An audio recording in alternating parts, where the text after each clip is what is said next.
My brother mocked me and said, "You're useless." My relatives laughed. Seconds later, I canceled their mortgage. I stood up at the table and said, "Everyone, pack your bags. My name is Clara. I am 38 years old, a senior finance manager, a wife to a wonderful man named Nathan, and a mother to a smart, observant 14-year-old boy named Lucas." From the outside, looking at my quiet suburban life in Raleigh, North Carolina, you would think I have it all figured out. You would see the nice house, the steady marriage, the good career, and you would assume I came from a foundation of love and support. But the truth about family is that sometimes, the people who share your blood are the ones most willing to bleed you dry. To understand the absolute insanity of what happened at my dining room table, you have to understand the unwritten rules of my childhood. My parents, Victor and Brenda, had a very specific, deeply ingrained philosophy when it came to raising their kids. My older brother, Derek, who is now 40, was the investment. I was the backup plan, the spare tire, the insurance policy they kept around just in case the golden boy got a flat. Growing up, there was never any physical abuse, nothing you could call the police over. It was the quiet, insidious kind of manipulation, the constant, subtle gaslighting that makes you question your own worth. Derek was a boy, which meant his mere existence was something to be celebrated. If he got AC on a math test, my parents would take him out for ice cream to celebrate his effort. If I brought home an A-, Brenda would squint at the paper and ask why I couldn't manage a solid A like the neighbor's daughter. The disparity became crystal clear when we hit college age. I remember the exhaustion of my early 20s like a physical weight on my chest. I lived in a cramped, drafty apartment with 2 roommates, working 3 jobs just to keep my head above water. I flipped burgers smelling of grease, filed papers at a dull office, and tutored high school kids just to pay my tuition. I was drowning in student loans. During my junior year, I was practically living off instant noodles and sheer panic. Meanwhile, Derek was flunking out of his local community college. His grades were a disaster, his attendance was a joke, and his biggest accomplishment was winning local beer pong tournaments. But how did Victor and Brenda handle their struggling investment? They bought him a brand new sports car. I remember walking up to their driveway on a Sunday afternoon, clutching a past due utility bill in my pocket, hoping to ask for a $50 loan. Instead, I saw Victor tossing a shiny set of keys to Derek, both of them laughing while Brenda snapped photos for social media. I stood there on the sidewalk, completely invisible to them. I didn't ask for the $50. I just turned around, walked 2 miles to the bus stop, and picked up a 4th shift at the diner. That was the day I realized that in my family, love wasn't unconditional. It was a currency, and my account was chronically overdrawn. But instead of walking away back then, my trauma brain did what trauma brains do. I decided I just needed to work harder. I thought that if I became successful enough, wealthy enough, generous enough, I could finally buy my way into their hearts. I wanted to be the daughter they bragged about at their weekend barbecues. I spent the next 15 years of my life chasing a mirage, trying to prove my worth to people who had decided I was worthless the day I was born. 5 years ago, my desperate hustle finally started to pay off. After years of grinding through grueling corporate accounting jobs, chasing certifications, and working 80-hour weeks, my career caught fire. I landed a high-paying job at a major finance firm. The paycheck was more money than I had ever seen in my life. For the first time, Nathan and I could breathe. We weren't counting pennies at the grocery store anymore. Right around this time, Victor decided to retire early from his mid-level management job. He claimed he had a bad back, though his golf swing remained miraculously unaffected. Almost immediately, the phone calls from my mother started. Brenda was a master of emotional manipulation. She never flat-out asked for cash. She was far too proud for that. Instead, she would call me on a Tuesday evening, her voice trembling, and launch into a tearful monologue about the crushing weight of their bills. She would sigh heavily into the receiver, telling me how the cost of living was skyrocketing, how their fixed income wasn't stretching, how Victor's blood pressure was up because he was so worried about losing the house. She would casually mention unpaid utility notices or exaggerated medical fears. I fell for it hook, line, and sinker. I was a professional woman in my 30s, yet one sob story from my mother reduced me to that desperate college student craving approval. I discussed it with Nathan, who has always been my rock. He warned me that this felt like a bottomless pit, but he saw how much pain I was in, how desperately I wanted to be the hero of the family. So, I made the worst financial and emotional decision of my life. I told them I would take over their mortgage. It wasn't a cheap house. It was a large, four-bedroom suburban home that they absolutely did not need, but Brenda refused to downsize because she cared too much about what her friends thought. The mortgage was $6,000 a month. Let me say that again. $6,000 every single month. On top of that, I agreed to cover their health insurance premiums, which came out to $400 a month. I set up the automatic transfers from my bank account directly to theirs. The first time the money went through, Brenda called me crying, calling me her guardian angel. Victor even got on the phone and gave me a gruff, "Thanks, kid." For about a week, I felt like I had finally won. I felt seen. I felt valued. But the gratitude evaporated faster than a puddle in the desert. Within months, the $6,000 became an expectation, an entitlement. If a payment processed a day late because of a bank holiday, Brenda would text me demanding to know where their money was. Then came the emergencies. A $2,000 bill for a roof repair. A plumbing issue the year after. I paid it all, silently absorbing the financial drain, convincing myself this is what good daughters do. And what was Derek doing during these 5 years? Absolutely nothing. He lived 15 minutes away from them, bouncing from one low-paying job to another, still driving the cars they helped him finance, still showing up for free dinners. My parents never asked him for a dime. They protected his peace while setting mine on fire to keep themselves warm. I was funding their lifestyle, single-handedly keeping a roof over their heads, while they continued to treat Derek like royalty and me like an ATM machine. I was burying my resentment deep down, telling myself that one day, they would truly recognize my sacrifice. The illusion I had built around my family finally reached its breaking point this past November. At 38, after years of pouring my soul into my firm, I was officially promoted to senior manager. It wasn't just a title change, it was a massive career milestone that came with a significant salary bump and an office looking out over downtown Raleigh. I had fought tooth and nail for this. Nathan bought a bottle of champagne, and Lucas made me a handmade card. My boys were incredibly proud of me. But deep down, the little girl inside me still wanted her parents to clap. I decided to host a grand family dinner to announce the news. In my mind, I pictured it perfectly. We would gather around my dining table. I would pour the wine, I would make the announcement, and finally, Victor would raise his glass, look me in the eye, and say he was proud of the woman I had become. I thought that maybe, just maybe, my financial support over the last 5 years had bought me a seat at the table of their respect. I poured an insane amount of energy into planning that night. I wanted to show them a version of myself that was undeniable. I spent hundreds of dollars at high-end grocery stores, picking out the absolute best ingredients. I bought a massive, organic turkey, fresh cranberries, and artisan cheeses. I spent hours making a green bean casserole from scratch specifically because it was Brenda's favorite.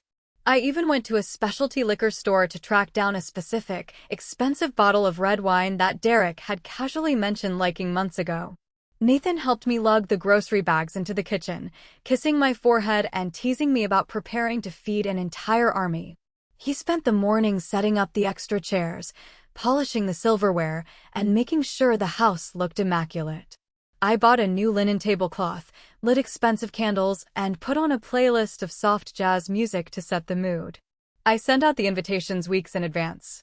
I invited Victor, Brenda, Derek, my Aunt Martha, and a few close cousins. I wanted a full house. I wanted an audience for my triumph. The day of the dinner, I was buzzing with a nervous, electric energy. Lucas stood by the kitchen counter, chopping vegetables and making jokes, while I basted the turkey. The house smelled amazing, a rich, savory blend of roasted meat, garlic, and fresh herbs. Everything was visually perfect. It looked like a scene pulled straight out of a lifestyle magazine. But as the afternoon wore on and the time for their arrival approached, a strange knot began to form in my stomach. A quiet, intuitive voice in the back of my mind was whispering that something was wrong, but I shoved it down. I checked my reflection in the hallway mirror, smoothing down my dress, practicing my smile. I rehearsed the announcement in my head. I was ready to claim my moment. I was completely oblivious to the fact that I had just meticulously set the stage for my own emotional execution. I had no idea that the people I was trying so desperately to impress had already dug a grave for my reputation, and they were walking through my front door with the shovels in their hands. The doorbell rang right on schedule, but the moment I opened the front door, the fantasy of a warm family gathering shattered against the cold reality of their presence. Victor and Brenda were the first to step inside. There were no warm hugs, no smiles of anticipation. Victor shuffled through the doorway, his face tight and unreadable, completely avoiding my eye contact. He offered a stiff nod to Nathan and immediately made a beeline for the living room couch, acting as if he had been summoned to a dentist appointment rather than his daughter's home. Brenda followed, complaining loudly about the traffic on the highway and commenting that my front porch light was too dim. She didn't remark on the smell of the food or the effort I had put into the decorations. She just handed me her coat and let out one of her trademark, exhausted sighs. Derek arrived 20 minutes late. He didn't even bother to apologize. He strolled through the front door wearing a wrinkled shirt, his eyes glued to his smartphone.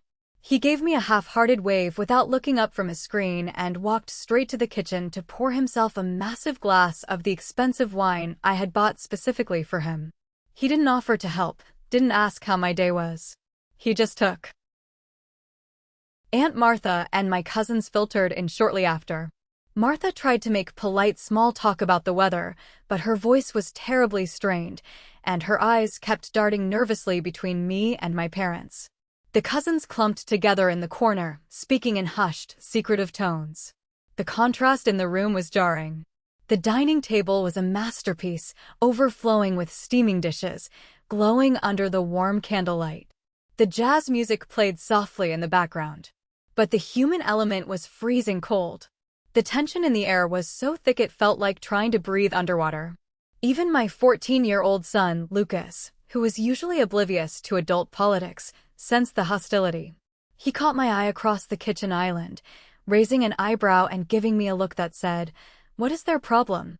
Nathan stayed close to my side, his hand resting reassuringly on the small of my back, trying to overcompensate for their rudeness by being extra cheerful.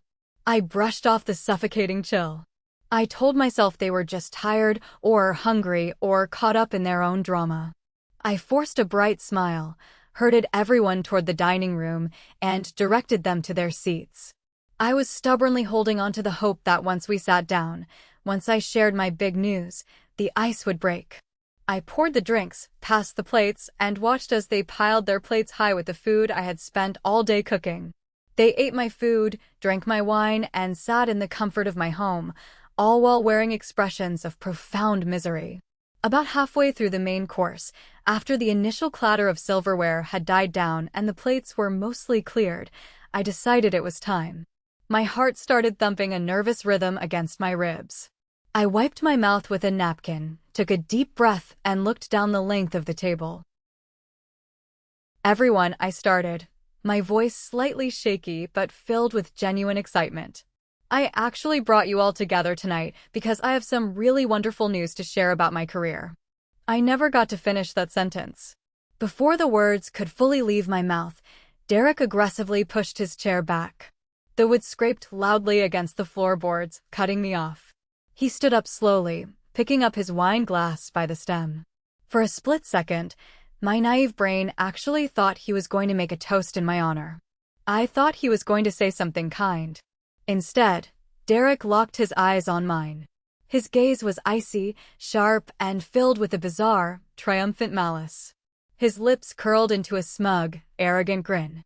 He raised his glass slightly toward the center of the table and delivered a line that will be burned into my memory for the rest of my life. His voice was loud, echoing through the dining room so that every single person could hear. "Mom and Dad think you are just a freeloader to our family," Derek declared. The words hit me with the physical force of a concrete block. Time seemed to slow down to a crawl. I sat completely frozen, my mind violently struggling to process the sheer absurdity of what he had just said. A freeloader? Me? But the nightmare didn't stop there. As the echo of his words hung in the air, the absolute unthinkable happened. One of my cousins started clapping. Then another. Aunt Martha covered her mouth, but she didn't say a word to defend me. I snapped my head to look at my parents.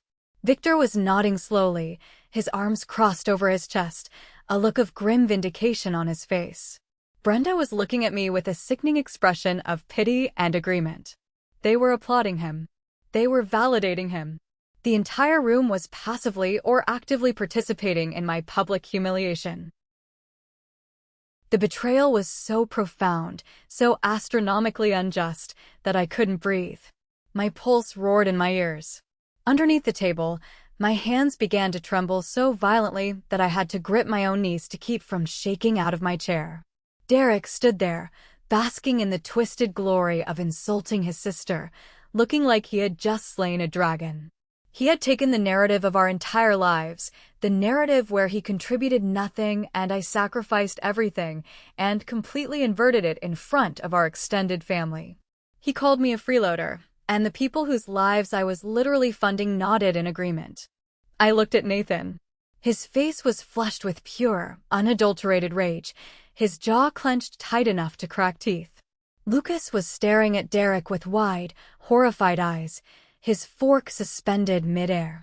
In that terrible, agonizing silence, as the scattered applause died down, something inside my chest simply snapped. The desperate, pleading little girl who wanted her parents' love died right there in that dining chair.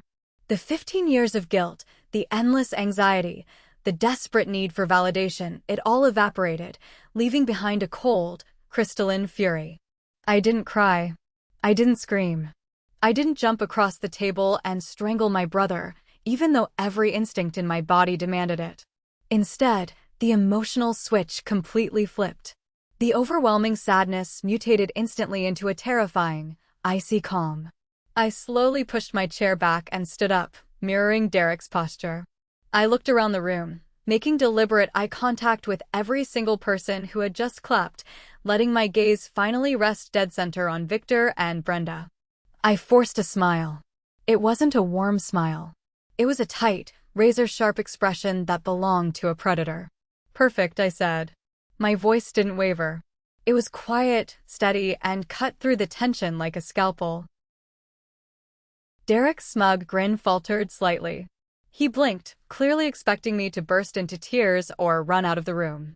"Perfect," I repeated, louder this time. "Then the $6,000 I have been paying for Victor and Brenda's mortgage every single month stops today." The effect was instantaneous and catastrophic. Victor, who had just taken a sip of wine, violently choked. He hacked and coughed, his face turning a dangerous shade of crimson as he grabbed his napkin. Brenda let out a strangled gasp, her hand flying to her chest, her fork clattering loudly against her ceramic plate. All the color drained from her face, leaving her looking like a terrified ghost. The smugness completely melted off Derek's face, replaced by a mask of sheer panic. The cousins who had been clapping suddenly looked terrified, their hands dropping to their laps. Aunt Martha let out a quiet squeak. I didn't stop. I had held this secret to protect their pride for half a decade, and they had rewarded me by hanging me in the town square. It was time to show the audience the receipts. "Let's do the math. Since I am a finance manager," I continued, projecting my voice so no one could claim they misheard. $6,000 a month. That is $72,000 a year. Over the last 5 years, I have paid over $360,000 strictly to keep the roof over your heads. Victor was still coughing, unable to speak. Brenda was shaking her head in slow motion, tears welling up in her eyes, not tears of guilt, but tears of sudden, crushing financial terror. "And let us not forget the details," I said, my eyes locking onto Brenda's terrified face. "The $400 a month I pay for your health insurance premiums. The $2,000 I paid for your roof repair last spring. The thousands more for your plumbing and your property taxes." I have funded your entire existence while you let your son stand in my house, drink my expensive wine, and call me a freeloader. I turned my gaze to Derek, who was now gripping the back of his chair, looking like a deer caught in the headlights of a semi-truck. You think I don't contribute? I asked, my voice dropping to a dangerous whisper. Fine. You are all on your own. You are so fiercely independent? You figure it out. Not another dime is leaving my account. Aunt Martha finally found her voice, her hands twisting her napkin in agony. Clara, please, let's calm down. Maybe we can talk this out. There is absolutely nothing to talk about, Martha, I snapped, shutting her down instantly. They made their stance perfectly clear. I heard the applause. I am done. Nathan stood up beside me, towering over the table. He didn't yell, but his tone was absolute zero. I think it is time for everyone to leave. Now. Nobody argued. Nobody asked for dessert. The silence in the room was so absolute you could hear the hum of the refrigerator in the kitchen. Slowly, awkwardly, the people who shared my DNA stood up, grabbed their coats in dead silence, and walked out of my house. If you are enjoying this story so far, please hit that like button, subscribe to the channel, and leave a comment below with the name of the city you are living in. Every single comment helps this video reach more people who might need to hear this, so thank you very much for your support. The 3 days following that explosive dinner were some of the longest and most suffocating of my entire life. I retreated into my home office in Raleigh, a space that usually felt like a sanctuary of logic and financial order, but now felt like a bunker. The jazz music I had played during the dinner was gone, replaced by a heavy, ringing silence that seemed to vibrate in the walls. I spent most of those 72 hours staring at my computer screen, not actually working, but replaying every second of my brother Derek's smug face and the sound of my parents' applause. It was a loop of betrayal that I couldn't switch off. On the third morning, the silence was finally broken by the buzzing of my phone on the desk. I didn't even have to look at the screen to feel the dread pool in my stomach. It was a voicemail from Brenda. I sat there for a full 10 minutes, watching the little red notification dot before I finally gathered the courage to hit play. Her voice came through the speaker, and it was exactly what I expected, shaky but sharp, a practice blend of victimhood and accusation. Clara, you're being too harsh, she began, her tone dripping with the kind of toxic guilt she had used to control me for decades. There was no apology for Derek's insults at the table. There was no acknowledgement of the fact that they had just cheered while I was being called a freeloader in my own home. Instead, she went straight for the jugular, the money. We need to talk about the house payments, she said, her voice rising with an entitled edge. You can't just pull the rug out from under us like this. It's not right, Clara. Your father has been so stressed since he retired, and this is the last thing his health needs. She spoke as if the $6,000 I provided every month was a natural resource she was entitled to, like air or water. She didn't mention the hundreds of thousands of dollars I had already poured into that house, not a single word of thanks. It was just a demand to keep the cash flowing. Hearing her voice, I realized that she didn't see me as a daughter who was hurting. She saw me as a malfunctioning appliance that needed to be kicked back into service. That voicemail was the final cord that needed to be cut. I opened my banking portal with a level of cold, surgical precision I usually reserved for high-stakes corporate mergers. I navigated to the recurring transfers. There they were, the $6,000 for the mortgage and the $400 for their health insurance. I stared at the cancel button. My mind flashed back to all the nights I had worked late in my 20s, eating cold soup in a dark apartment while they bought Derek everything he wanted. I remembered the 5 years of carrying their weight while they treated me like I was invisible. I clicked the button. A confirmation box appeared, asking if I was sure I wanted to stop the payments to Victor and Brenda. I didn't hesitate. I hit yes. Then I did it again for the insurance. The screen refreshed, and for the first time in 5 years, my income belonged entirely to my actual family, Nathan, Lucas, and myself. When Nathan walked in a few minutes later and saw the confirmation screen, he didn't say anything at first. He just leaned down and kissed the top of my head, his hand steady on my shoulder. "You're finally free, Clara," he whispered. "You did the right thing. The relief of canceling those payments lasted about 4 hours before the social fallout began. By that afternoon, my phone had turned into a weapon. I started receiving texts from cousins I hadn't spoken to in months, people who usually only surfaced when they needed a financial tip or a favor. One message from a younger cousin I used to babysit read, "Heard you're abandoning your parents. How could you be so cold, Clara?" Another one, even more blunt, came from a distant aunt. "How could you be so selfish? After everything they did for you, you're going to let them lose their home." The irony was physically painful. I was being called selfish by people who hadn't contributed a single dime to Victor and Brenda's lifestyle, while I had literally spent a small fortune keeping them afloat. It became clear that Victor and Brenda had started a massive whisper campaign, calling everyone from my uncle to their bridge club and even our old neighbors in the suburbs of Raleigh. They were spinning a masterful tale of a daughter who had grown too wealthy and too arrogant for her own blood. In their version of the story, I was the cold, ungrateful child who would rather hoard my promotion money than help my destitute parents. They painted me as a monster, and they were very careful to leave out the part where I had already paid over $360,000 to keep that home theirs. They didn't mention the roof repair or the plumbing bills I had covered. They only spoke of my cruelty in the present moment. I sat on my living room sofa, scrolling through these messages, feeling each one like a fresh cut to my heart. It was a coordinated character assassination. Then came the text from Derek late that night. It was the ultimate display of his nerve. "You're destroying this family," he wrote, the words practically vibrating with hypocrisy. "Mom and Dad are freaking out because of you. Fix this, Clara." I stared at the screen, my heart pounding so hard I could hear it in my ears. He had been the one to stand up at the dinner and humiliate me. He had been the one to lead the charge, and now he had the audacity to blame me for the fallout. I wanted to fire back a text listing every single dollar I had spent on him and our parents, every sacrifice I had made while he slacked off.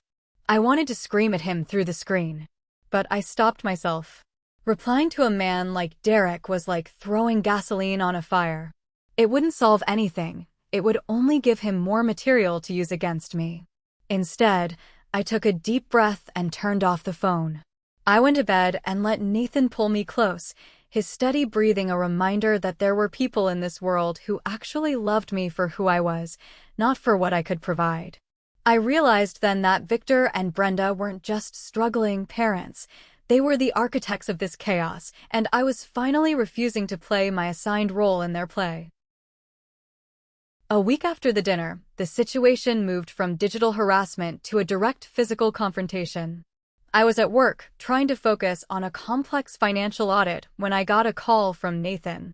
He sounded tense, his voice lower than usual. Derek had just walked into his accounting firm in downtown Raleigh without an appointment. Nathan described the scene to me later that evening, and the nerve of my brother still makes my stomach turn. Derek hadn't just come to talk. He had come to intimidate.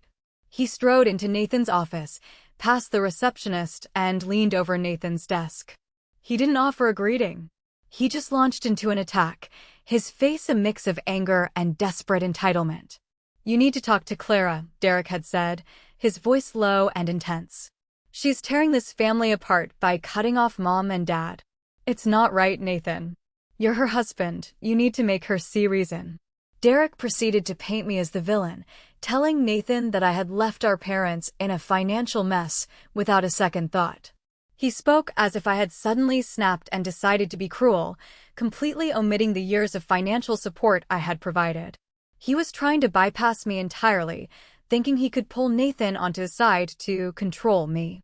It was a move straight out of the 1950s, and it showed exactly how little Derek respected me as an individual. But Nathan has been my partner since we were 21 years old. He saw the nights I spent brewing coffee at midnight to study for the certifications that earned me this career. He was the one who held me while I cried because my parents had ignored another one of my achievements. He didn't waver for even a second. "Clara's done more than enough," Nathan told him, his tone like ice. "You don't get to walk in here and demand she fix your mess. You're the one who stood up at that dinner, Derek. You're the one who broke this family. Not her. When Derek tried to argue, his face reddening and his fists clenching on Nathan's desk, Nathan simply stood up. He is a head taller than Derek and far more composed. He pointed toward the glass door of his office. "You need to leave, Derek. Now." Derek hesitated, realizing he had no leverage and no audience for his drama, before turning and storming out, slamming the door so hard the frames rattled. When Nathan finished telling me the story, I felt a strange mixture of pride and profound sadness. I was proud of my husband for standing up for me, but I was devastated by the realization that my brother was willing to go to such lengths to preserve his own comfortable, lazy existence. He wasn't worried about our parents. He was worried that if I stopped paying for them, the burden might finally fall on him. The fortress of my new life was under siege, and I realized I needed more than just blocked numbers to keep them out. I needed to build a wall they couldn't climb. The true depth of the rot in my family was revealed a few days later through a phone call I almost didn't answer. It was Aunt Martha. Her voice was hesitant, almost a whisper, as if she was afraid someone was listening in on her end. "Clara, I need to tell you something," she started, her tone heavy with a guilt that felt physical even over the phone. She paused for a long time, and I could hear her twisting a napkin or a handkerchief in her hands. "Derek, he knew Clara. He's known about the money for years." I felt a sudden, sharp chill in my chest. "What do you mean, Martha?" I asked, my voice sounding distant to my own ears. Martha went on to describe a conversation she had overheard at a family barbecue the previous summer. Derek had been bragging to her in the kitchen while I was busy in the backyard playing with Lucas. He hadn't just been aware of the mortgage payments I was making, he had been using them as a shield to dodge any responsibility of his own. "He told me it was easier this way," Martha said, her voice filled with regret. "He said he didn't have to pitch in or help Victor and Brenda because you were handling it. He told me you had more money than you knew what to do with, so it was your job to carry the load while he saved his own cash for his car and his trips." The revelation hit me like a physical blow. Derek hadn't just been ignorant at that dinner, he had been calculating. He had known for 5 years that I was the one keeping a roof over our parents' heads, and yet he had looked me in the eye and called me a freeloader. He had watched me sacrifice my savings, my peace of mind, and my time, and he had used that knowledge to paint me as the villain so he could continue being the favorite son who never had to pay a bill. It wasn't just about the money anymore. It was the absolute, soul-crushing lie. He had allowed me to be the invisible provider so he could be the visible star. He had gaslit our entire extended family, and my parents had gone right along with it. "I'm sorry I didn't say anything sooner, Clara," Martha whispered.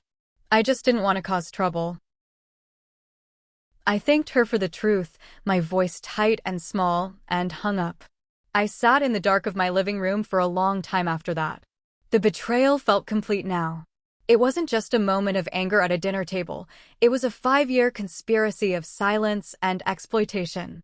Every thank you I had ever hoped for, every moment of pride I had chased, it was all a lie.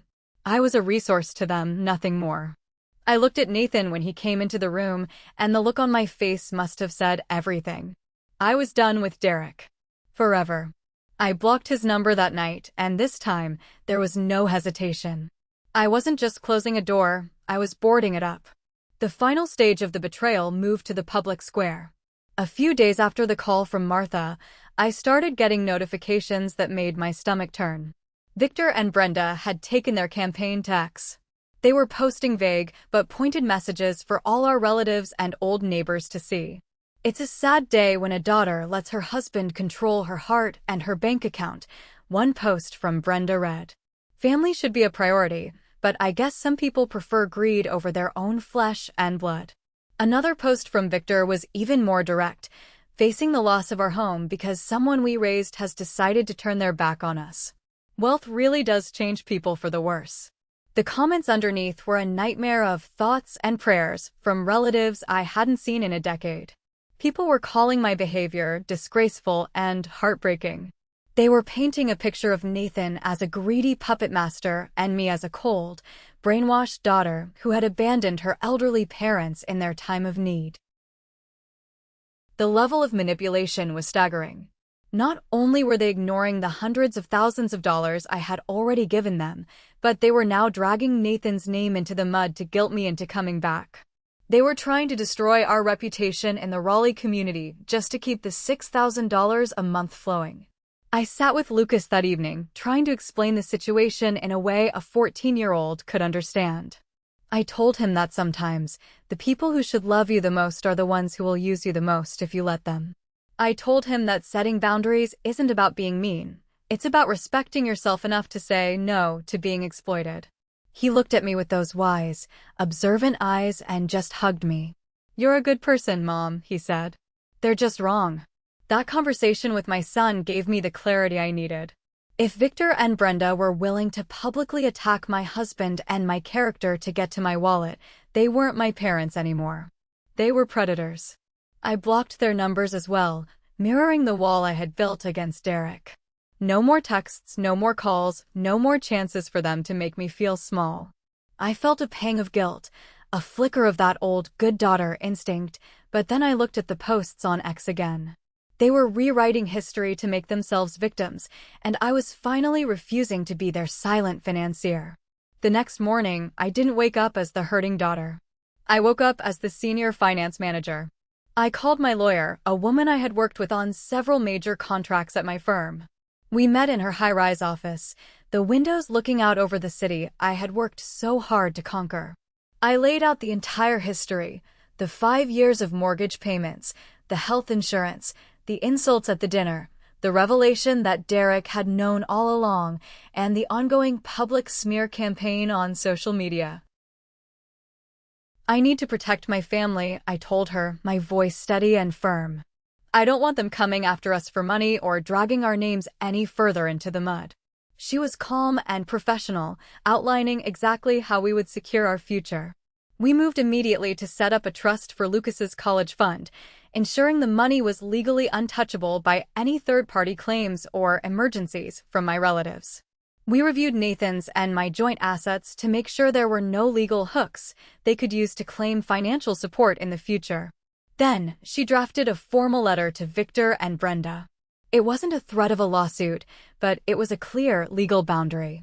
It stated that I would no longer be engaging with their demands, that the voluntary financial support had ended permanently, and that any further public defamation of Nathan or myself would be met with a formal cease and desist. Signing those documents felt like putting on a suit of armor. For 5 years, I had been trying to manage my family's emotions through a sense of guilt. Using the law to set a boundary was like finally closing a door that had been swinging open in the wind for years. I felt a strange, profound peace as I walked out of her office. The lawyer's call, the blocked numbers, the clarity of my choice, it all settled something deep inside me. I realized that Brenda's texts and Victor's posts were just the final gasps of a relationship that had always been one-sided. They didn't need my love, they needed my money. And now that the money was gone, their true colors were the only thing left on display. I walked home to Nathan and Lucas, feeling lighter than I had in years. I didn't need their approval or their presence in my life. My family was right here in the home we had built with our own hands and our own honesty. 6 months later, the silence from my parents and Derek was louder than any of their previous shouts. I focused on my new role at the firm, taking Lucas to his soccer games and mastering the art of weekend hikes with Nathan. But eventually, the news of the fallout reached me through a distant cousin. The bank had finally foreclosed on the house. Without the $6,000 a month I had been providing, Victor and Brenda had been unable to keep up with the mortgage payments. They had been forced to pack up their belongings and move to a small, 2-bedroom apartment on the other side of Raleigh, a place they could barely afford on Victor's pension. I didn't feel a sense of triumph when I heard the news. There was just a quiet, hollow ache in my chest. I had spent 5 years and hundreds of thousands of dollars trying to prevent exactly that from happening.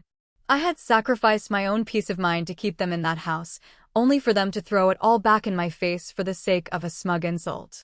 The news was heavy, but final, a reminder that my choice to walk away had been the only way to save myself. Derek's fate was just as telling. I learned that he had been forced to take a job at a retail store, scanning items at a checkout counter to make ends meet. He hadn't reached out to me since the day he stormed out of Nathan's office, and I didn't expect him to. The cousin who told me about it said he seemed worn down, juggling long shifts just to pay his own rent. Part of me wondered if he had ever reflected on his role in the family's collapse, but I didn't dwell on it. Derek had made his choices, hiding the truth and manipulating us all, and now he was living with the reality of his own actions. One evening, I found an old box of receipts in my office drawer. They were records of the mortgage payments I had made $6,000 a month, every month, for 5 long years.